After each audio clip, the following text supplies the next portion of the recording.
Hai teman-teman, kali ini kami dari kelompok 4 akan mempresentasikan materi video kami tentang aspek perilaku pada penganggaran, aspek perilaku pada perencanaan laba, dan aspek perilaku pada pengauditan ataupun auditor. Hubungan anggaran dengan akuntansi.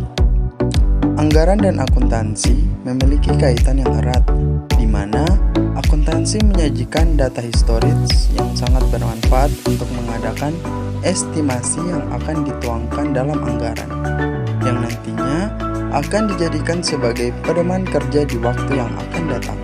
Selanjutnya adalah perencanaan laba dan anggaran.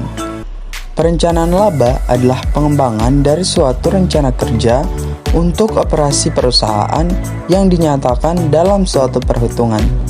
Sedangkan anggaran merupakan rencana yang disusun secara sistematis yang meliputi seluruh kegiatan perusahaan yang dinyatakan dalam unit ataupun satuan moneter dan berlaku untuk jangka waktu ataupun periode tertentu yang akan datang. Tujuan penyusunan anggaran yang pertama, untuk menyatakan harapan ataupun sasaran perusahaan secara jelas dan formal. Yang kedua, untuk mengomunikasikan harapan. Yang ketiga, untuk menyediakan rencana terperinci mengenai aktivitas. Yang keempat, untuk mengkoordinasikan cara ataupun metode. Dan yang kelima, untuk menyediakan alat pengukur dan mengendalikan kinerja individu dan kelompok. Prosedur penyusunan anggaran terbagi atas dua, yakni administrasi dan keuangan. Fungsi yang memegang peranan yang sangat penting terhadap perusahaan dan administrasi juga dapat memperlihatkan fakta dan keterangan yang diperlukan untuk perencanaan. Dan bagian keuangan mempunyai tugas dan fungsi. Yang pertama, mencatat pemasukan dan pengeluaran. Yang kedua, membuat laporan keuangan. Yang ketiga, pembayaran gaji karyawan, buku kas dan buku keuangan pengeluaran operasional. Dan yang keempat, pembayaran biaya operasional. Terdapat beberapa fungsi anggaran dalam materi ini.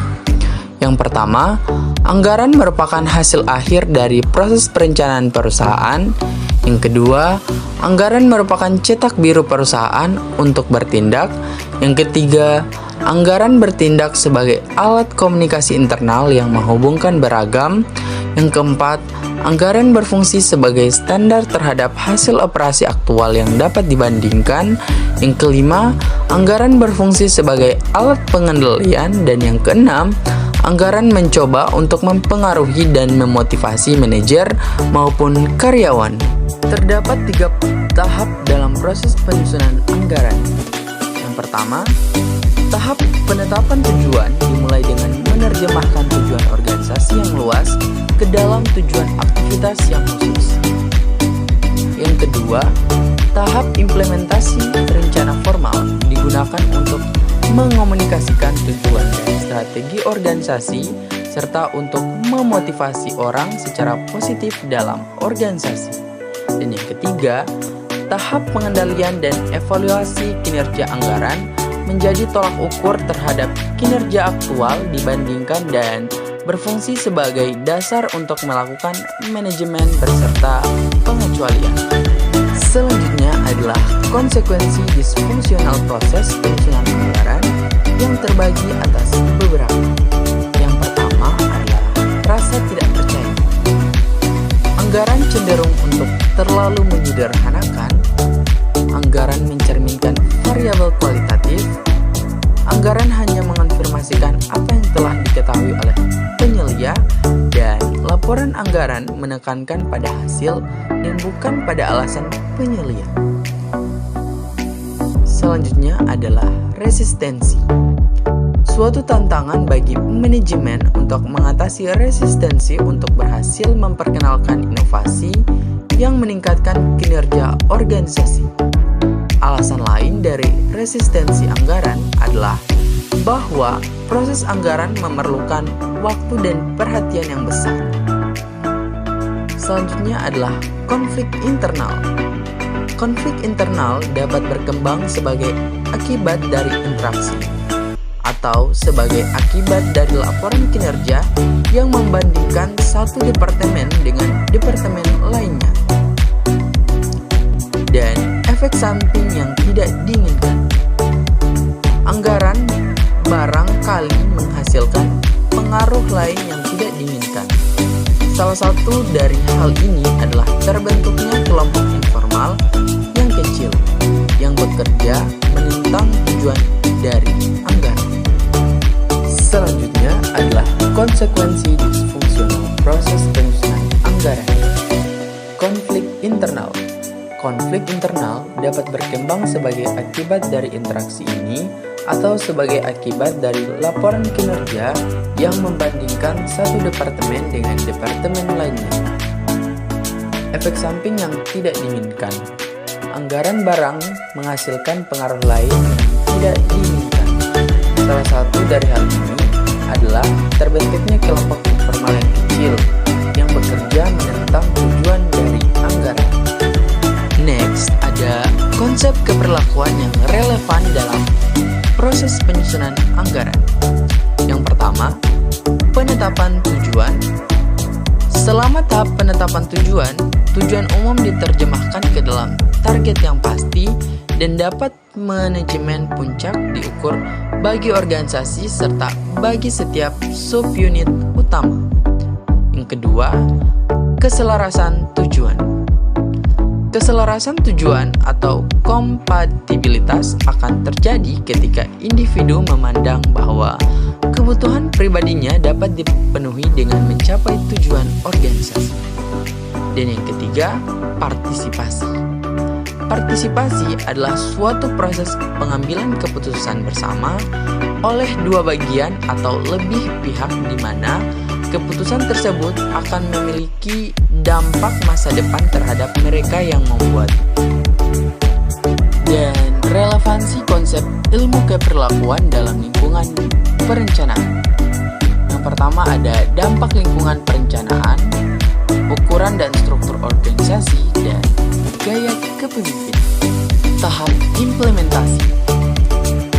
Pengomunikasian anggaran, sasaran dikomunikasikan dengan sangat efektif jika dijelaskan secara pribadi dan dilengkapi dengan pedoman tertulis dengan pemimpin subbagian. Kerjasama dan koordinasi. Menggabungkan bakat dan kekuatan dari setiap partisipan organisasi dan membuatnya berjuang untuk mencapai tujuan yang sama. Tahap pengendalian dan evaluasi kinerja. Laporan kinerja sebaiknya disusun dan didistribusikan paling tidak secara bulanan. Komunikasikan berkala atas hasil kinerja telah berulang kali ditunjukkan dalam studi empiris. Evaluasi dan umpan balik kinerja yang berkala akan meningkatkan efisiensi organisasi dengan mengindikasikan sasaran yang harus direvisi untuk siklus perencanaan berikutnya. Selanjutnya adalah pengauditan. Pengauditan adalah suatu proses sistematis untuk mendapatkan dan mengevaluasi bukti yang berhubungan dengan asersi tentang tindakan-tindakan dan kejadian-kejadian ekonomi secara objektif untuk menentukan tingkat kesesuaian antara asersi tersebut dengan kriteria yang telah ditetapkan dan mengkomunikasikan hasilnya kepada pihak-pihak yang berkepentingan. Struktur akuntansi dan lingkup pengauditan. Struktur akuntansi merupakan gambaran variabel-variabel yang membentuk praktik akuntansi yang dijadikan untuk menjelaskan mengenai hubungan antara pelaporan keuangan dan pengauditan, kedudukan laporan keuangan, dan laporan audit serta PAD.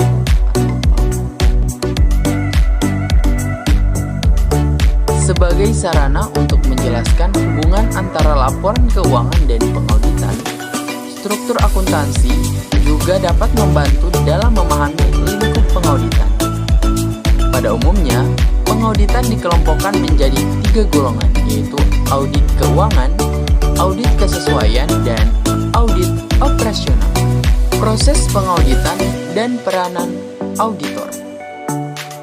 Proses pengauditan meliputi kegiatan-kegiatan yang sistematis untuk mendapatkan dan mengevaluasi bukti tentang laporan keuangan.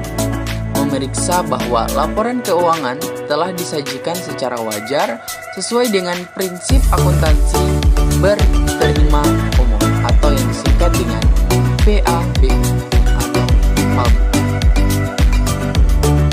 Peran auditor adalah mengevaluasi apakah penyajian informasi dalam laporan keuangan sudah dianggap cukup sehingga laporan keuangan tidak menyesatkan pemakaian. Selanjutnya ada laporan audit standar. Umumnya laporan auditor diminta oleh lembaga keuangan sebagai persyaratan permohonan kredit. Menurut standar profesional publik terdapat 5 jenis pendapat auditor, yaitu pendapat wajar tanpa pengecualian, pendapat wajar tanpa pengecualian dengan bahasa penjelas yang ditambahkan dalam laporan audit bentuk baku, pendapat wajar dengan pengecualian, pendapat tidak wajar, pernyataan tidak memberikan pendapat. 4 komponen penting standar pengauditan berterima umum yang terdiri atas 3 standar. Prinsip akuntansi berterima umum, keadaan yang menyebabkan ketidakpastian, dan kode etik terutama yang berkaitan dengan independensi. Dan yang terakhir adalah hubungan akuntansi keperlakuan dengan pengauditan. Akuntansi keperlakuan mempelajari mengenal perilaku akuntan dan non-akuntan yang kecerdasan emosi auditor mempengaruhi oleh fungsi dan pelaporan akuntansi. Sementara pengauditan merupakan bidang akuntansi yang membahas prinsip, prosedur, dan teknik pengauditan untuk menentukan apakah laporan keuangan telah disajikan sesuai standar. Selanjutnya, kecerdasan emosi auditor terbagi atas beberapa, yakni mengenali emosi diri, mengelola emosi, motivasi diri, mengenali emosi dari orang lain, dan membina hubungan dengan orang lain. Baik, itulah pemaparan materi video kami. Apabila ada kesalahan kata ataupun kalimat, kami mohonkan maaf yang sebesar-besarnya. Sekian, terima kasih. Wassalamualaikum warahmatullahi wabarakatuh.